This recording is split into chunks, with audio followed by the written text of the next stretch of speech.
Thank you very much, and this is something very important for all of us, and it's a vaccine EO. I'm delighted to be here in the Oval Office as our administration takes another historic step in our mission to make America healthy again.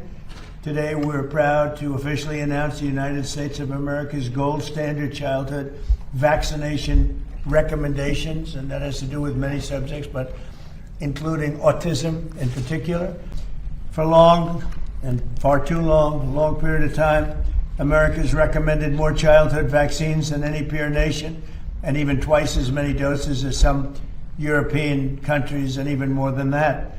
In many cases, we were requiring 72 jabs for our beautiful, healthy, lovely, delicate little children, including giving the hepatitis B shot to infants and newborns on top of many other vaccinations. The hepatitis B shouldn't be given until they're 14 or 15 years old. They were given early.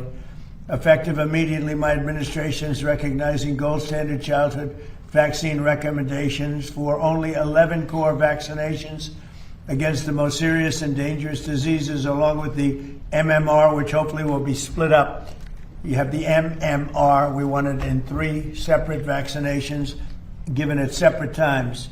Together, there could be a possibility they're quite lethal, and separately, it looks like they are not at all lethal, but just very effective. So the MMR, we want to have separate visits, separate times. The vaccine being broken into 3 separate single doses, and vaccines being administered in separate visits. For example, at 1 year, you should have 5 separate visits for vaccines rather than getting them all in the same day. And I saw this early on, and I've seen proof of it, where they have a vaccination thing, looks like the size of a bottle of soda, poured into a little child's body. And bad things happen in many cases, in too many cases, because this is an explosion, this is an epidemic. So at year 1, you should have 5 separate visits for vaccines rather than giving them all in the same day. Very importantly, vaccinations for hepatitis B, COVID-19, and influenza, among others, are no longer recommended for all children. In addition, this executive order directs the Attorney General to advance legal challenges against states that violate children's rights to religious or medical vaccination exemptions for the exemptions. Other countries with high vaccination rates without mandates for school, what we do is you have other countries have very high vaccination rates, and they have not had, and they don't have, it's without mandates for school. Parents can still choose to give their children all of the vaccinations if they wish. It's up to the parents. We're making recommendations that are strong, but it's up to the parents if they wish, and they will be covered by insurance. However, this updated recommendation finally aligns the United States with other advanced and developed nations around the world. More importantly, it aligns us with common sense and knowledge. Decades ago, children received only a small fraction of the vaccines required today. In those times, people were much healthier, and of course, the high rates of autism now observed did not exist.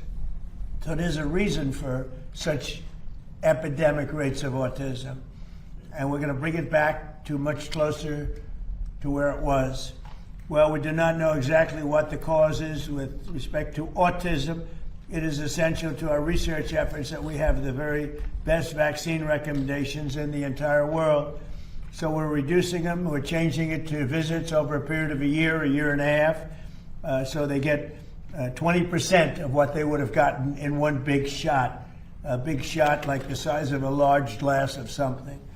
This announcement is a major victory for parents' rights, for religious and constitutional rights, and for the gold standard science, and we will continue to do the research and update the recommendations as we learn more. And I think you're going to see some amazing results. Because I came in and I said, I want to find what's going on with autism.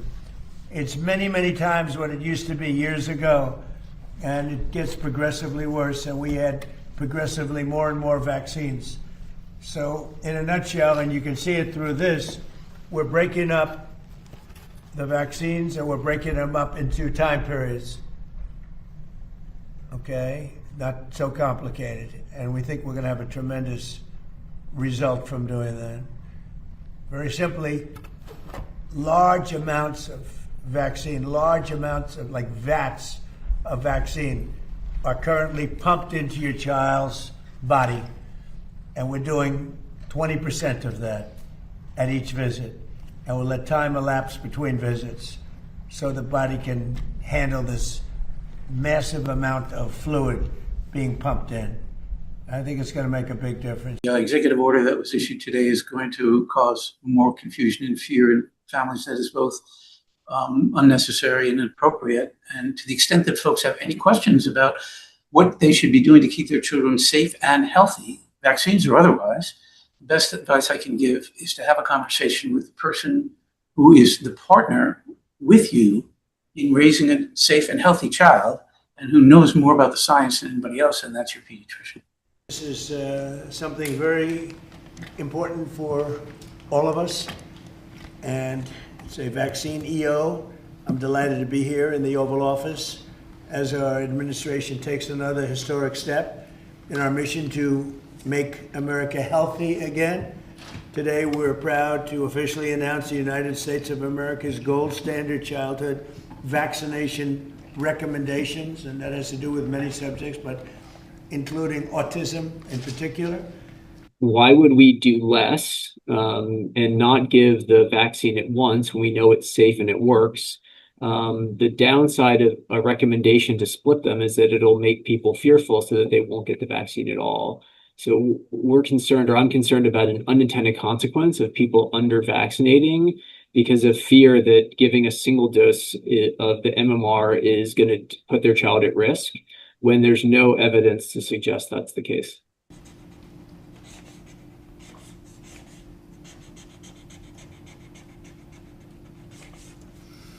Okay, that's a big one in my book. The potential link between vaccines and autism has been studied in over 40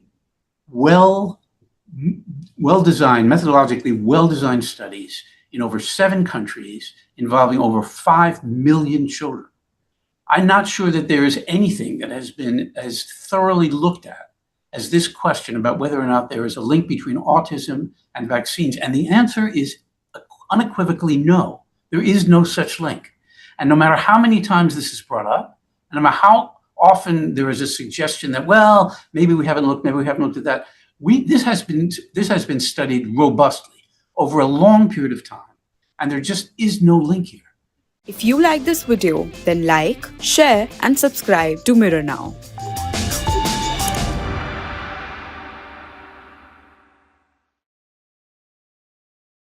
If you like this video, then like, share, and subscribe to Mirror Now.